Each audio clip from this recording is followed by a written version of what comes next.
confidence that God is putting there by His Spirit. So without any further hesitation of me, I'm just going to turn the pulpit over to Him.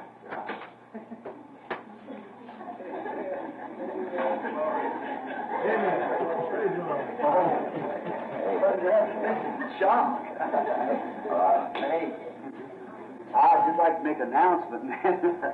C'est toute une surprise. Je crois que je pourrais faire une annonce là. Il y a certains dons qui me viennent à moi. Une idée comme celle-là. Je prends vraiment plaisir à être ici chaque fois. Notre voyage tire maintenant à sa fin. Notre séjour parmi vous. En effet, nous avons une autre série de réunions tout de suite après à Chicago. Et il faut que je ramène ma famille très prochainement en Arizona. Et ils n'ont pas encore eu leurs vacances d'été. Alors je dois aller faire un petit tour avec eux quelque part dans quelques jours. Et alors, je serai probablement absent un jour, un dimanche, et la semaine d'après, je commence à Chicago. Puis, je dois revenir vite, le lundi, pour les amener en Arizona. Or, ça me fait de la peine de venir le dimanche matin, prendre ce temps où tout le monde est frais et dispo. Le dimanche soir, vous êtes toujours fatigué, épuisé, le dimanche soir. Et alors, de remettre le service du dimanche soir à notre pasteur, ce n'est pas vraiment bien. Mais ça me fait de la peine de faire ça.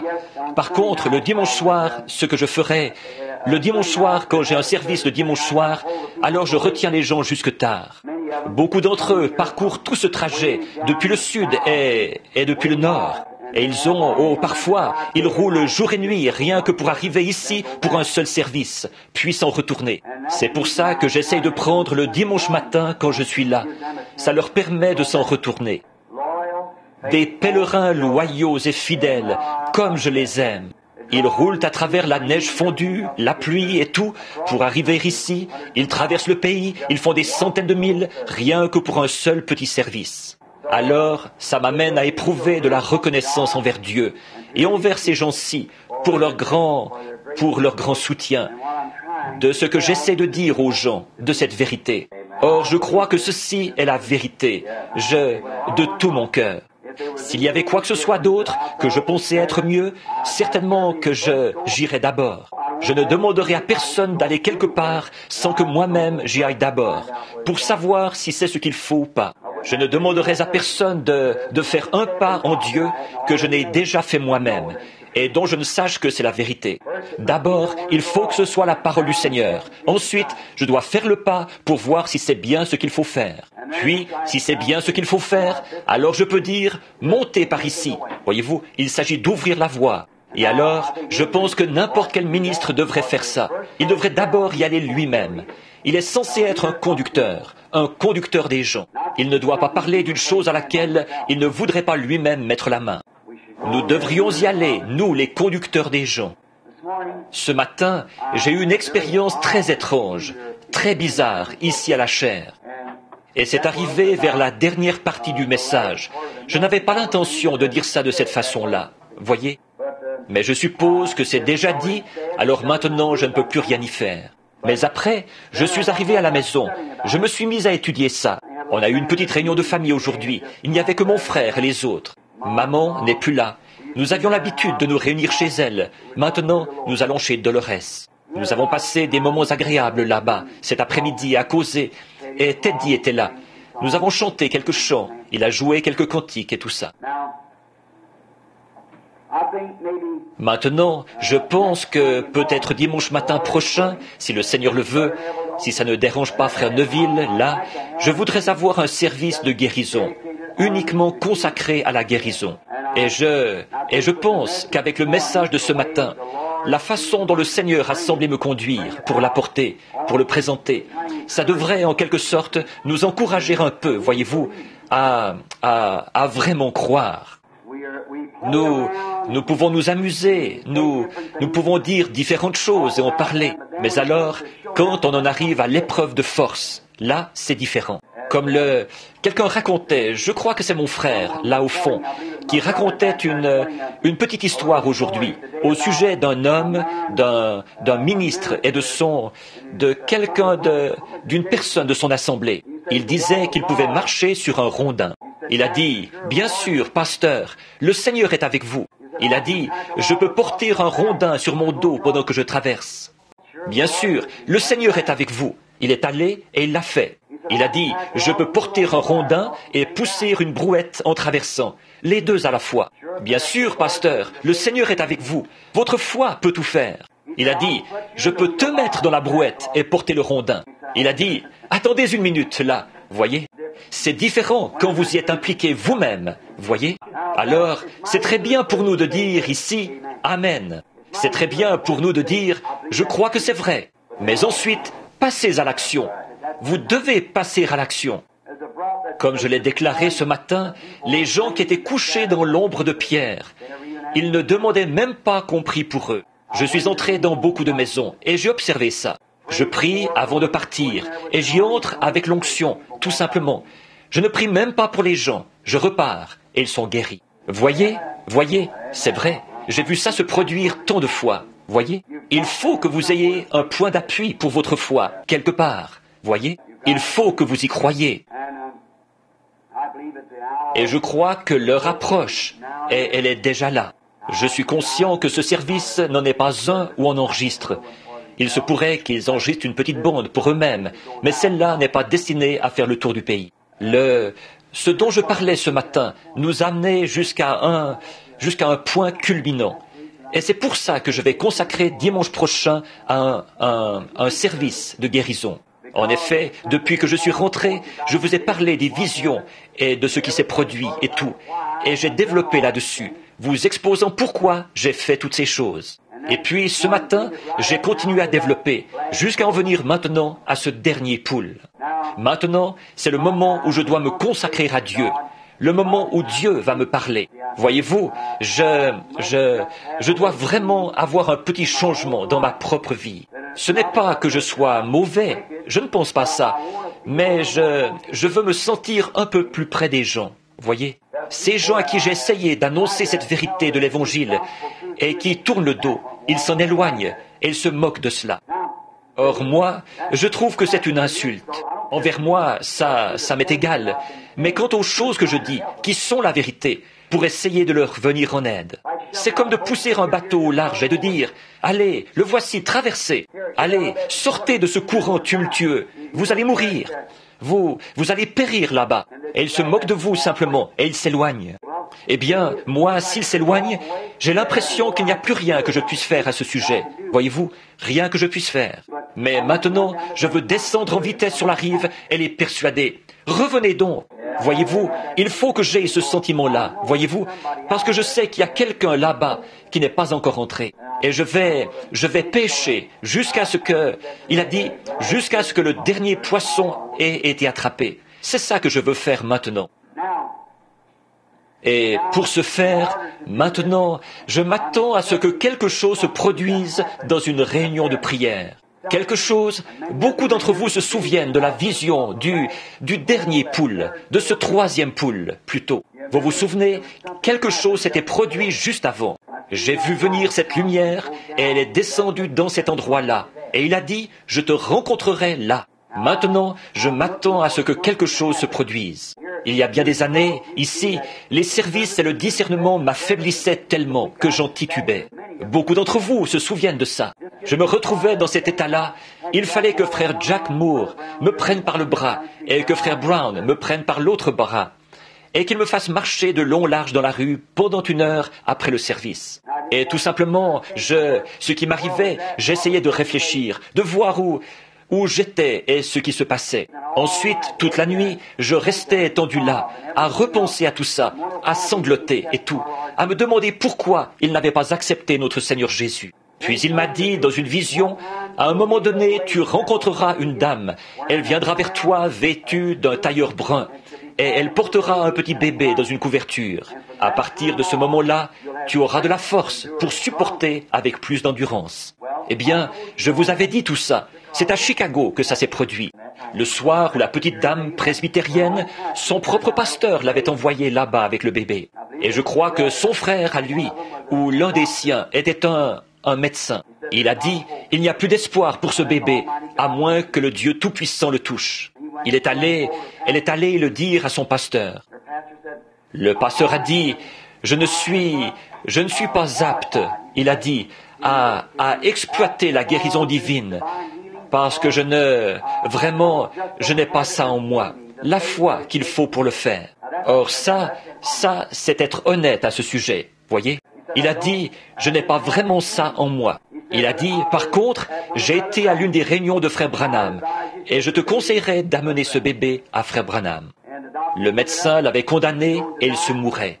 Et cette petite dame est entrée là, à l'endroit où je tenais une sorte de service pour les petits-enfants catholiques qui avaient été brûlés vifs dans l'école là-bas. Vous savez, vous vous rappelez quand ça s'était passé. Nous tenions ce service, et la voilà qui arrive sur l'estrade. Voilà cette petite dame vêtue du tailleur brun. Ma femme et les autres étaient assis là, et je me suis retourné et j'ai regardé. J'ai regardé tout autour pour voir s'ils étaient là. Et il s'était trouvé que juste avant que j'arrive, je crois que Billy Paul et les autres s'étaient entretenus, ou ma femme, ou quelques-uns d'entre eux, avec cette dame qui portait le petit bébé. Et cette dame est montée sur l'estrade et le Saint-Esprit a tout révélé. Et là, il a guéri ce bébé. Je suis reparti, et depuis ce moment-là, je ne me fatigue plus. Voyez-vous, ça ne me dérange plus, et je continue comme ça, sans arrêt. Maintenant, je m'attends à ce que quelque chose se produise pour mettre le troisième poule en mouvement vers le but visé. Voyez, et il se pourrait que le service de guérison de dimanche matin prochain peut-être produise ça, je ne sais pas. Je pense que ce que nous devrions faire, c'est, dites-le aux vôtres, amenez les malades. Maintenant, pour un service de guérison, nous devons nous consacrer aux malades. Amenez vos malades. Amenez-les ici de bonne heure dimanche matin prochain, disons vers 8h ou 8h30, et qu'on leur donne une carte de prière au moment où ils entreront, à la porte, ou selon la façon de procéder. Ensuite, nous ferons une ligne de prière, nous prierons pour les malades, et nous verrons bien ce que le Saint-Esprit fera. Je crois qu'il fera des prodiges, si seulement nous croyons en lui, voyez-vous. Mais nous devons croire en lui pour ces choses maintenant, de tout notre cœur. Et je crois que cette grandeur est arrivée, alors que Dieu, comme nous l'avons dit ce matin, nous a montré tant de choses, et nous a amenés jusque-là, à un certain niveau. Tout ce qu'il nous faut faire, c'est de faire l'effort pour arriver de l'autre côté de la petite colline. Et puis, voilà, c'est parti, voyez-vous. Et ça avance, exactement comme ce qui s'était passé dans le domaine du discernement, comme ce qui s'était passé dans le domaine prophétique, de voir ce qu'il en est. J'étais à Calgary. Pardon, c'était dans la ville reine, à Regina. Et Ern Baxter était là, nous étions là, tout un groupe. Et le Seigneur m'avait dit, ici même sur l'estrade, « Il viendra un temps où tu connaîtras même le secret de leur cœur. » Et c'est exact. Et je n'y pensais pas de cette manière-là. Ce soir-là, je suis monté sur l'estrade avec Ern et je me suis mis à prier pour les malades. Et là, un homme est arrivé et j'ai simplement étalé toute sa vie. C'était la toute première fois que ça se produisait, comme ça, simplement, en un instant, en plein service de guérison. Ensuite, j'ai regardé par-dessus l'auditoire, et voilà que ça s'est mis à descendre sur l'auditoire, et tout ça. Oh, quand nous arriverons de l'autre côté, la moitié de l'histoire n'a même pas encore été racontée. Toutes ces choses, quand on regarde et qu'on voit des choses dans la vie des gens. Je n'en parle pas, je laisse, tout simplement, voyez-vous, à moins que je me sente vraiment poussé à dire quelque chose. Et maintenant, cette prochaine étape, je m'attends à ce que ça soit mis en mouvement de cette manière-là. Voyez-vous, à ce que Dieu, à sa propre façon, en son propre temps souverain, mette la chose en mouvement. Et ce sera une autre chose qui sera de loin supérieure aux deux autres, voyez. Et je m'attends à ce que ça se produise. Alors, je me suis dit que peut-être, si je faisais un petit service de guérison, peut-être dimanche prochain. Ensuite, le dimanche d'après, je serais probablement parti avec les enfants et les autres. En effet, ils vont devoir rentrer pour aller à l'école. Et puis, le dimanche suivant, bien entendu, je serai à Chicago aux réunions là-bas. Et puis, je reviendrai le lundi d'après pour repartir le mardi pour l'Arizona, pour que les enfants rentrent à l'école. Eh bien, qu'est-ce que tu as trouvé, pasteur? Bon, c'est très bien ça. Maintenant, nous voulons savoir ce que c'est. Alors, maintenant, que le Seigneur vous bénisse tous abondamment. Et j'espère vous revoir ici dimanche prochain. Et mercredi soir, écoutez, n'oubliez pas ces petites églises, comme celle de frère Raddle, de frère Jackson, de frère Parnell, et tous ces petits frères qui mènent un dur combat là-bas, voyez-vous. Et ils nous considèrent comme leur église sœur, voyez-vous. Nous sommes un peu comme une petite église mère pour eux.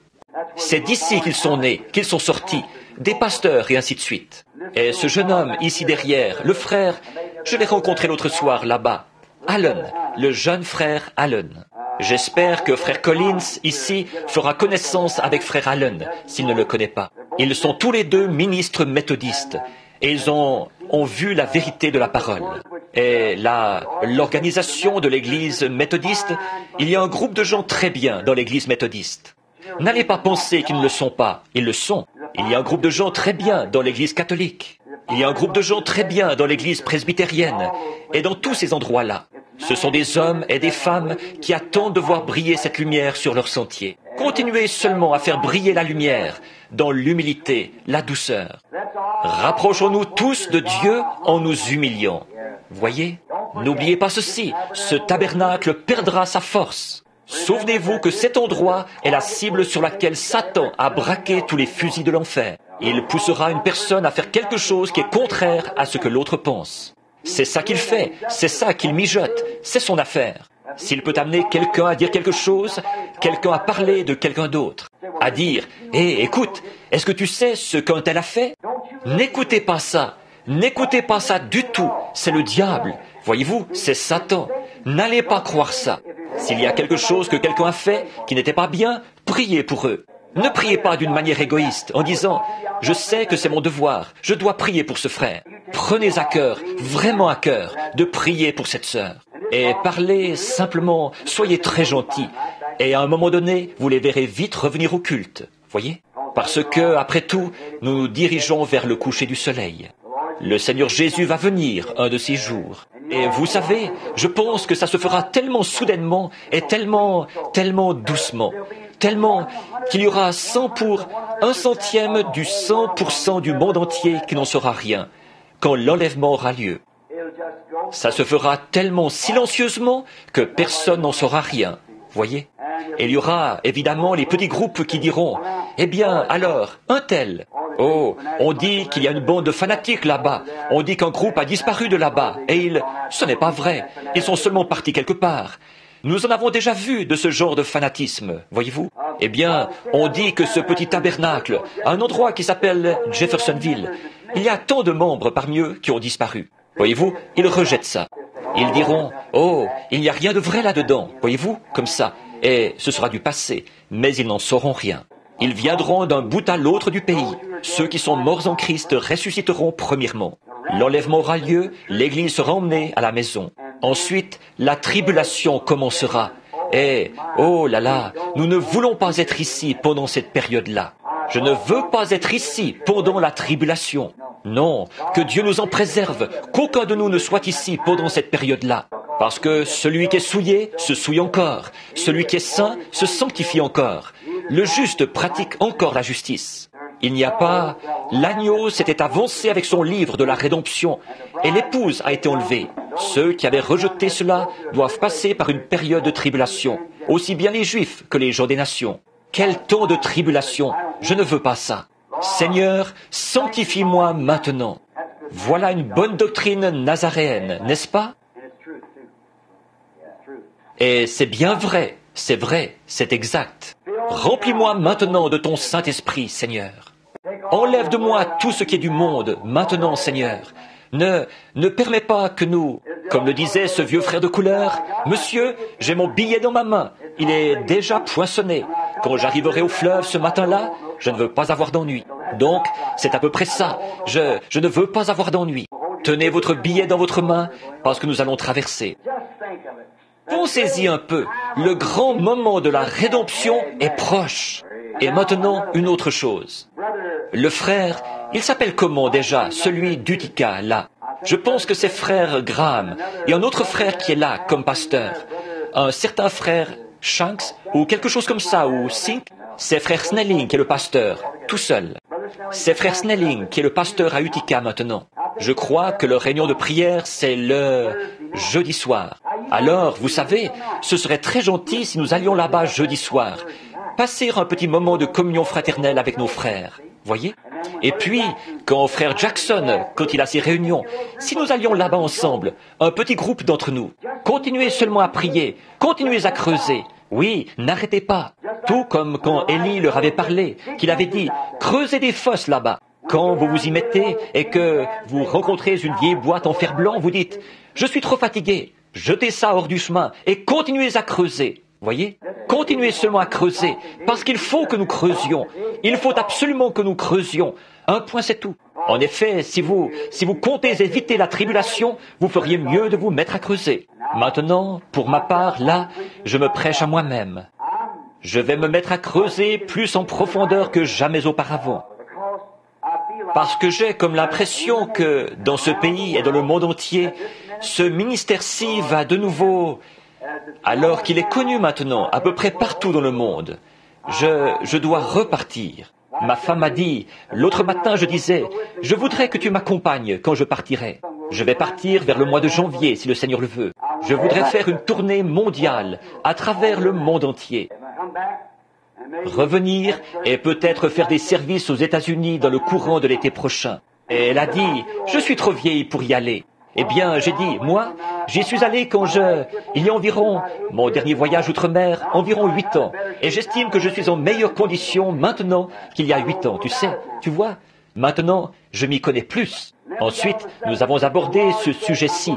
Si le Seigneur disait, je vais t'allouer 25 ans, tu ne vas pas t'affaiblir, tu vas pouvoir être actif. Je vais t'allouer 25 ans sur la terre. Est-ce que tu prendrais de la naissance à 25 ans, de 25 à 50 ans, de 50 à 75 ans, ou bien de 75 à 100 ans? Or, tout homme à qui il est alloué du temps sur la terre ferait certainement la chose la plus irréfléchie s'il ne passait pas ce temps-là au service de Dieu. Peu m'importe ce qu'il fait. Maintenant, si vous allez être un bourreau des cœurs, et ainsi de suite, vous feriez mieux de prendre le jeune âge, le premier 25 ans. Voyez? Si vous allez être un menuisier, un mécanicien ou quelque chose comme ça, vous feriez mieux de prendre le deuxième 25 ans. Voyez? Alors, je me suis mis à réfléchir. Et moi alors? Je vais prendre quoi? Je prendrai de 75 à 100 ans. Je serai plus intelligent, plus sage, je serai plus stable, je m'y connaîtrai plus dans ce que je fais. Je suis de 8 ou 10 ans plus âgé que la dernière fois que je suis allé outre-mer. Je ne vais pas me précipiter là-bas comme si je tuais des serpents. Je vais m'y connaître plus, voyez-vous. Je sais comment procéder. C'est exactement comme un chien chasseur de ratons laveurs qui se bat avec un raton laveur, voyez-vous. Vous savez comment le maîtriser. Ne vous précipitez pas sur lui, il va vous griffer. Voyez-vous, apprenez ses ruses et observez ce qu'il fait. Et nous en apprenons plus long sur l'ennemi. Donc, nous devons découvrir toutes ces techniques et comment il s'approche et ce qu'il fait. Étudier ses coups de poing.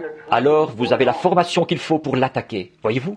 Alors, je crois que maintenant, j'ai dit à ma femme, je crois que je suis en meilleure condition maintenant que quand j'y suis allé quand j'avais 40 ans. Voyez-vous? Et j'ai 54 ans. Et je crois que si je suis en vie et que je peux encore me déplacer aussi bien que maintenant, quand j'aurai 100 ans, si Jésus tardait jusque-là, à ce moment-là, je serais en meilleure condition que maintenant pour y aller. Voyez? En effet, on s'y connaît plus. On sait plus ce qu'il faut faire et comment s'y prendre, comment conduire l'affaire. Prenons le cas de beaucoup de gens là, quand ils doivent se faire opérer. On dit qu'il y a un nouveau médecin qui a obtenu son diplôme l'autre jour. Il vient de sortir de l'école de médecine. Il n'a pas encore opéré jusqu'ici. Qu'il le fasse. Oh non, vous diriez, rien à faire. Pas ce gars-là. Non, monsieur. Tout de même, jamais de la vie. Je ne veux pas qu'il me touche avec son bistouri. Eh bien, j'aimerais mieux aller là-bas auprès d'un tel. J'ai entendu dire qu'il a pratiqué beaucoup d'opérations. Il sait s'y prendre. C'est ça, voyez-vous, c'est ça qu'il faut. Ça, vous y pensez, mais alors, qu'en est-il de l'âme?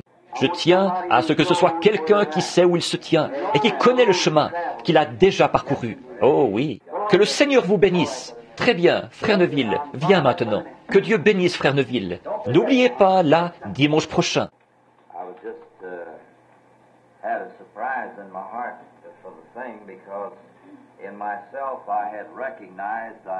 Esteemed the ministry of my many brethren.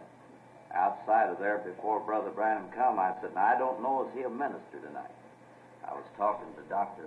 Lee Vale here, and I said, I was in the meeting at Middletown, Ohio, and you were the one that talked through the day. And I said, I deeply appreciated the meeting, along with the teaching that Brother Vale did over there in conjunction with the meeting at Middletown. And I said, I esteem the servants of God, and one of us, I said, whoever preaches, it always does the other one good because the ministry is all inspired by the same Spirit. Amen. And there isn't any selfishness or ambitiousness in me. And I delight to welcome the ministers of God, especially who are cooperating together with this and in it together with us. I delight to hear from them. Amen. So I asked Dr. Lee Vale, I said, would you minister if Brother Branham doesn't?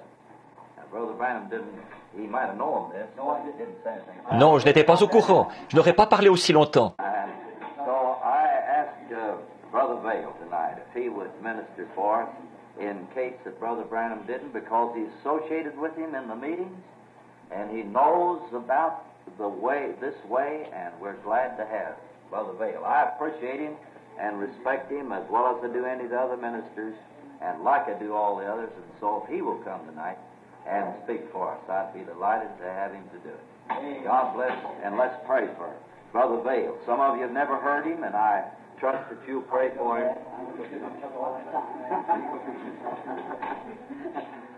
Oui, je n'aurais pas dû prendre tout ce temps. Je m'excuse auprès de l'auditoire. Assis là, je ne savais pas que c'était arrangé d'avance. Que Dieu vous bénisse, frère Vale. Tant mieux, c'est très bien. Ça va me permettre de l'écouter, moi aussi. Frère Vale a parlé bien des fois avant moi dans les réunions, et ainsi de suite. Il a été l'organisateur des réunions pendant longtemps, et c'est un brave frère. Il a fait un travail superbe. Et je suis sûr que cet auditoire est toujours content d'entendre frère Vale quand il parle. Que le Seigneur bénisse frère Vale.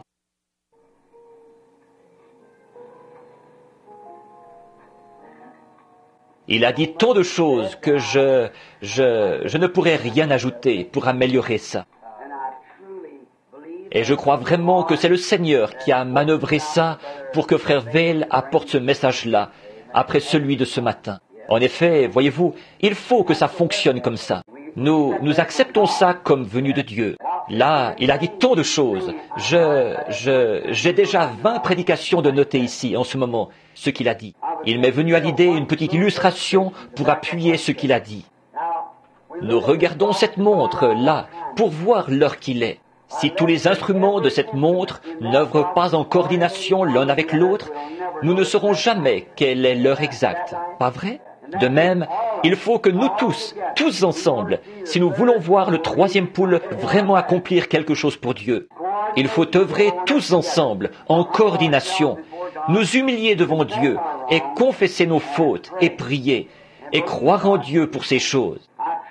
Je crois vraiment que ce que frère Vale a dit est la vérité, que Dieu ne mettra jamais son esprit dans un temple malsain, inique, désobéissant. Non, il doit venir en nous par la voie de la purification de nos cœurs, exempts de toute fraude et de toute iniquité, pour que nous soyons purs devant Dieu, pour qu'il puisse faire agir à travers nous son pur Saint-Esprit, pour accomplir ces choses. Je pense que quand vous rentrerez chez vous ce soir, si vous lisez le petit livre de Jude, vous y apprendrez beaucoup de choses sur ce que frère Vale a dit. Et il a dit, je combats pour la foi qui a été transmise aux saints une fois pour toutes. Ils s'en étaient éloignés. Là, des hommes corrompus d'entendement et tout s'étaient introduits et, par leur tromperie, ils les avaient éloignés des vraies choses de Dieu. Et Dieu ne peut agir que dans la mesure où nous le laissons agir. Et il y a tant de choses merveilleuses que vous savez, les gens veulent avoir de la puissance, mais en réalité, ils ne savent pas ce qu'est la puissance. Voyez-vous, ils ne savent pas en réalité ce que ça implique. La façon de monter, c'est de descendre, toujours. Si vous voulez avoir de la puissance, voyez jusqu'où vous pouvez vous humilier. Débarrassez-vous simplement de toutes vos pensées du monde et humiliez-vous devant Dieu. Et alors, vous aurez plus de puissance que l'homme qui court partout dans la salle et qui fait beaucoup de bruit. Voyez-vous, parce que vous aurez été capable d'avoir le dessus sur vous-même et de vous remettre entre les mains de Christ. Vous voyez, de vous humilier devant lui. Voilà la véritable puissance. Montrez-moi une église qui est humble, vraiment humble, sans aucune arrogance. Une église vraiment douce et humble. Et moi, je vous montrerai une église qui a la faveur et la puissance de Dieu en elle. C'est vrai. C'est ça qu'il faut. L'humilité, nous humilier devant Dieu, laisser simplement Dieu agir à travers nous. On n'a pas besoin de faire beaucoup de bruit. Quelquefois, comme ce que racontait le cultivateur, quand s'en allant au champ avec son chariot, à chaque chaos, ça faisait un bruit de ferraille et tout. Mais en revenant, il y avait le même chaos, mais ça ne faisait pas de bruit du tout, parce que c'était chargé de bonnes choses. Donc, je pense que c'est à peu près ça. Voyez-vous, il s'agit d'être rempli des bonnes choses de Dieu, pour qu'on puisse voir le fruit de l'Esprit à travers nous. De même, il s'est beaucoup référé à 1 Corinthiens 13, là, où il est dit « Quand je livrerai même mon corps pour être brûlé, et que j'aurai toutes ces choses, si je n'ai pas la charité, cela n'est rien, cela ne me sert de rien. » Voyez-vous, c'est ça que nous voulons faire. Par-dessus tout, c'est de notre âme, à chacun de nous, que nous sommes responsables devant Dieu. Voyez-vous, c'est vous qui allez au ciel. La question n'est pas de savoir si moi j'y vais ou si lui y va. C'est vous qui y allez. Voyez-vous, c'est d'abord vous. Et vous devez rechercher ces choses et être doux devant le Seigneur. Et je l'ai toujours constaté, l'homme qui s'humilie, c'est cet homme-là que Dieu élève. Prenez une personne qui bombe le torse et qui sait tout, à qui vous ne pouvez rien dire, et qui est arrogante, eh bien voilà la personne qui n'arrive jamais à rien. Mais prenez cette personne qui s'humilie et qui marche dans la douceur. L'autre jour, je parlais à un homme qui est en train d'organiser une église, qui s'est retiré d'une organisation où il avait été. Eh bien, il s'agit de frère Bosé. Et cette église où ils avaient été, ils avaient eu cette grande église-là pendant longtemps, et le Seigneur bénissait. Et puis, les gens sont venus à vouloir se moderniser comme les autres et s'intégrer à une organisation. À ce moment-là, ça a simplement, ces chrétiens humbles qui étaient là, ils ne voulaient pas de ça.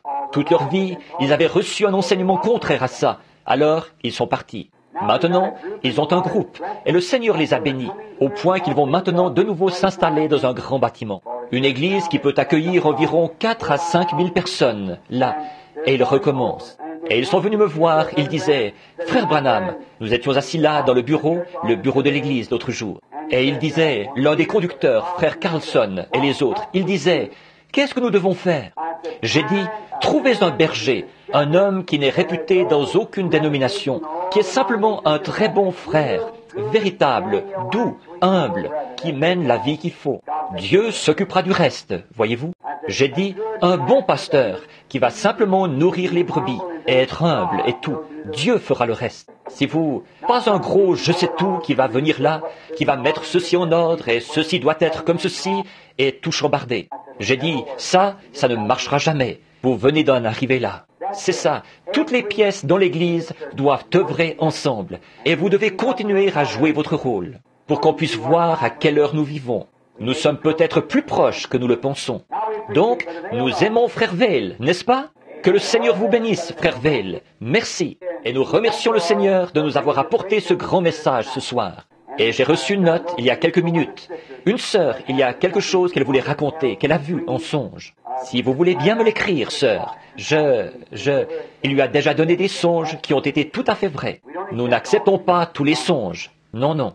Mais quand ils sont de Dieu, nous voulons savoir que c'est Dieu qui nous parle. De même, nous ne croyons pas tous les parlers en langue. Mais quand une interprétation vient et qu'elle nous annonce quelque chose qui va arriver et que nous le voyons arriver, alors nous remercions le Seigneur pour ça. Voyez? Nous voulons faire en sorte que les choses se passent bien, en douceur et dans l'ordre du Seigneur. Donc, souvenez-vous simplement que la pièce que vous êtes, c'est peut-être le ressort principal, ou c'est peut-être une petite aiguille, ou une petite pièce, ou le remontoir, quoi que ce soit, ou peut-être les aiguilles qui sont sur le cadran de l'horloge, qui indiquent l'heure. Mais quoi que ce soit, il faut que tous nous œuvrions ensemble en harmonie avec l'évangile de Jésus-Christ pour accomplir ceci. Pensez un peu à ceci. Si les dons, c'est quelque chose de si glorieux, ce que nous appelons la puissance. Et Paul a dit, quand j'aurai même la foi jusqu'à transporter une montagne, si je n'ai pas la charité, je ne suis rien. Pensez à ça. Et quand nous disons, eh bien, quand j'aurai la science, je voudrais bien connaître la Bible. Quand j'aurai la science de tous les mystères de Dieu. Voyez-vous, encore là, combien même j'aurai tout ça, si je n'ai pas la charité, je ne suis rien.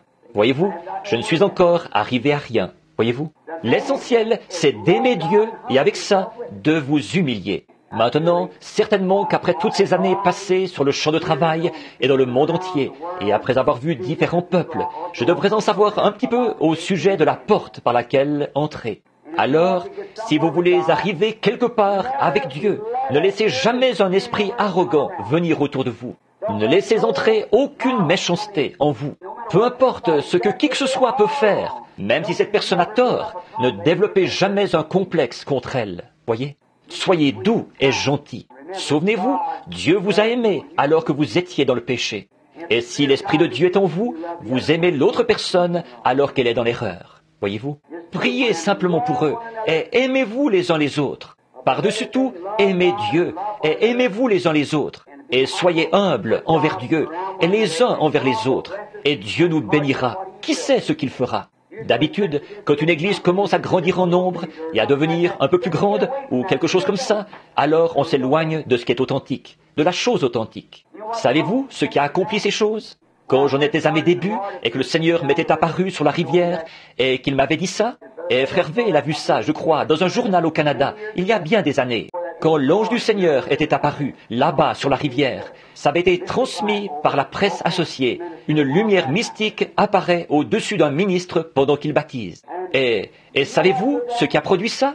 Quand nous faisions des réunions sous la tente, juste de l'autre côté de la rue, sous une tente où pouvaient s'asseoir environ, 2500 personnes, des ministres venaient de partout et ils disaient « Frère, viens ici une minute ». J'étais encore tout jeune, un petit jeune homme, quoi.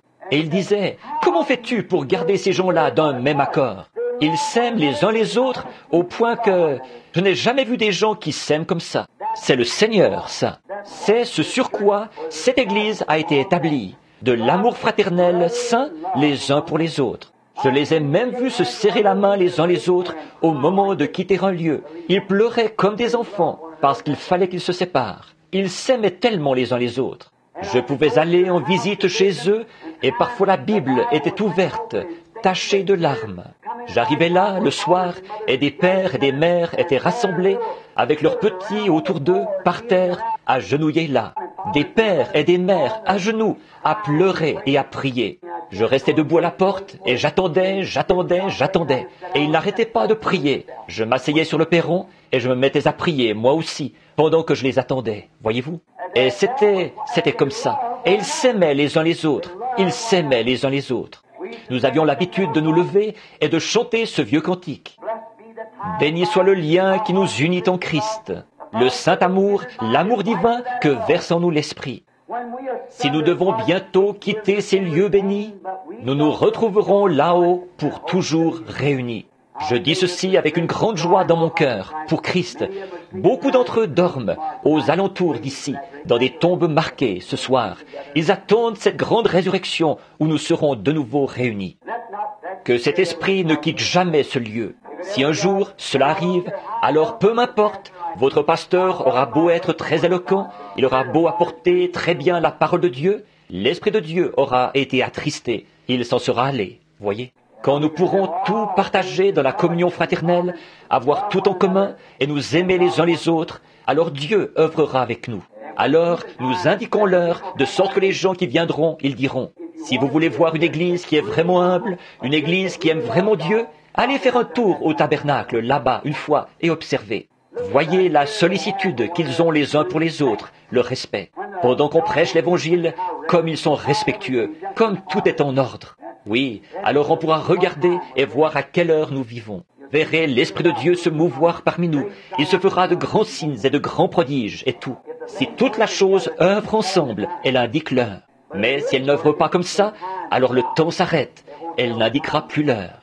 Donc, si nous voulons savoir à quelle heure nous vivons, que tout le monde se mette à œuvrer ensemble dans l'Évangile, à s'aimer les uns les autres, à aimer Dieu. Alors les aiguilles elles-mêmes indiqueront l'heure où nous vivons. Le croyez-vous? Bien sûr. Amen. Que le Seigneur vous bénisse abondamment. N'oubliez pas, là, allez un peu partout cette semaine. Et si vous connaissez des braves gens qui sont malades, qui doivent venir, dites-leur, quand ils viendront, dites, bien-aimé, je voudrais te demander quelque chose. Nous aurons de la prière pour les malades dimanche matin au tabernacle. Et ça fait un certain temps que tu es malade. Maintenant, je voudrais, je veux y aller. J'ai toujours voulu y aller.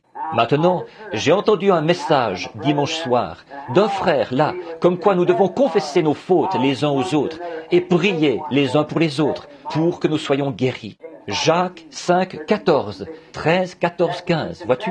Nous devons confesser nos fautes les uns aux autres avant même de venir chercher la guérison. Oui, confesser nos fautes les uns aux autres et prier les uns pour les autres. Voyez-vous, c'est exactement de ça qu'il parlait ce soir. Ça concilie les béatitudes avec Marc 16. Mettez ça ensemble et vous avez ce qu'il faut. Alors les guérisons se produisent. Regardez Jésus, rien d'autre qu'un paquet d'amour. Voyez, il était Dieu manifesté. Dieu s'est exprimé à travers lui. Ce n'est pas étonnant que des miracles se soient produits et toutes sortes de choses. Sa vie humble, sa vie consacrée, de Dieu qu'il était, il est venu ici sur terre pour être un homme, pour exprimer Dieu à travers lui-même. C'est ce qui faisait de lui ce qu'il était. J'ai toujours dit, ce qui faisait que Jésus était Dieu, selon moi, c'est la manière dont il s'est humilié.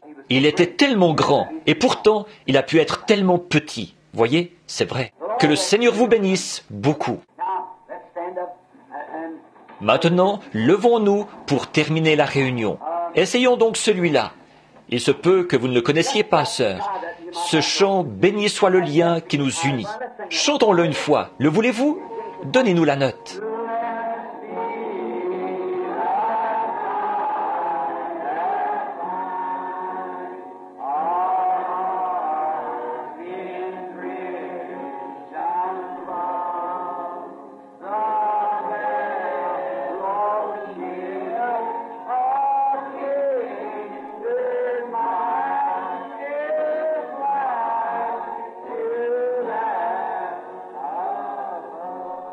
Maintenant, pendant que nous chantons ce dernier couplet, serrons-nous la main les uns les autres, si nous devons bientôt nous quitter. Et disons simplement que Dieu vous bénisse, mon frère, ma sœur. Je suis vraiment content d'être ici avec vous ce soir. Voyez-vous, quelque chose comme ça. Et ensuite, retournez-vous. Maintenant, chantons-le.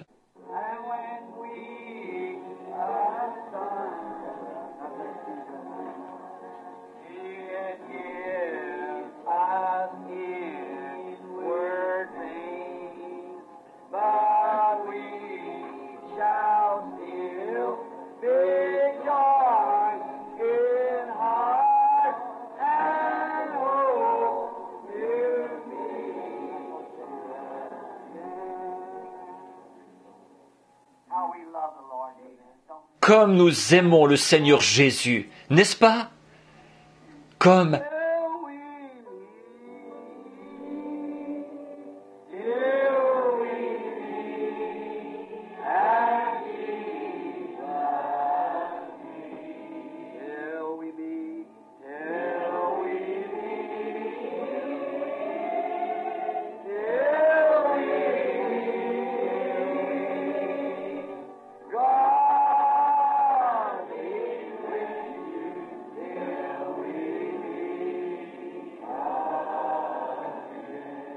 Fermons les yeux et chantons-le dans l'esprit maintenant.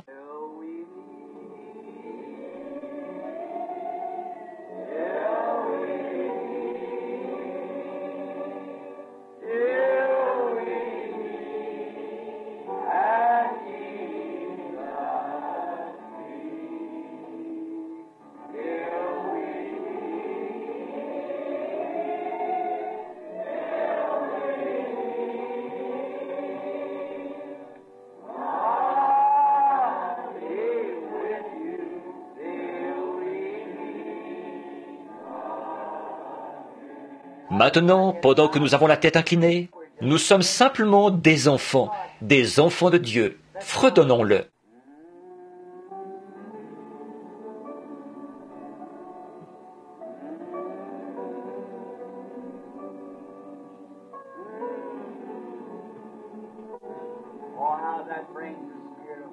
Oh, comme cela amène l'Esprit de Dieu sur nous. Pouvez-vous vous imaginer, dans les premiers jours, quand il s'asseyait sur des blocs de pierre?